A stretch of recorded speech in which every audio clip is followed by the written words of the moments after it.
Tai, kaip sako, jūsų kėdė.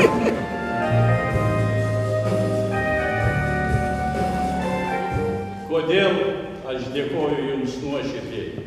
Todėl, kad žmogus gyvas tol, kol jį kas nors prisimena. Jūs nes Jūs esate tas dirvožemis, tas vanduo ir tos trąšos, kuriuose aš užaugau. Ir vargu, ar aš būčiau galėjęs rūpintis Vilniaus miesto reikalais. Žinot, permečiau knygą. Klausykit, darbai nesikeičia. Tikrai tos problemos, kurios buvo jūsų vadovavimo laikotarpio, gerbiamas Algirdai, ir dabar, tai yra tos praktiškai tos pačios. Todėl man tikrai malonu skaityti ir pažiūrėti, kaip Vilnius keitėsi ir kiek daug panašumų. Nors laikas šiek tiek prabėgo. Aš perskaičiau, kaip jūs Lazdynų baseiną statė. O man dabar reikia rekonstruoti. Tai gudraujam lygiai taip pat.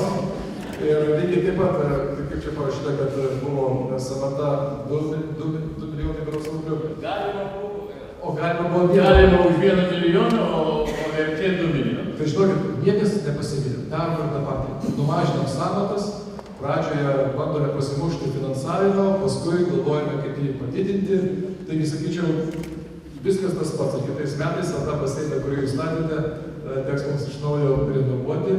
Labai panašiais būdas kaip ir jūsų knygoje.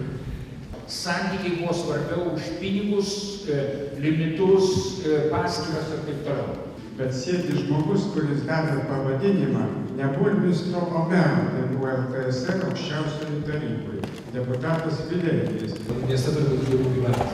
Ir visą laiką turi būti kūrybingi žmonės, kūrybinga valdžia, kuris sudarytų, kurtų temas, tokiais miestiečiai, kad kalbėtųsi namuose prie stalo.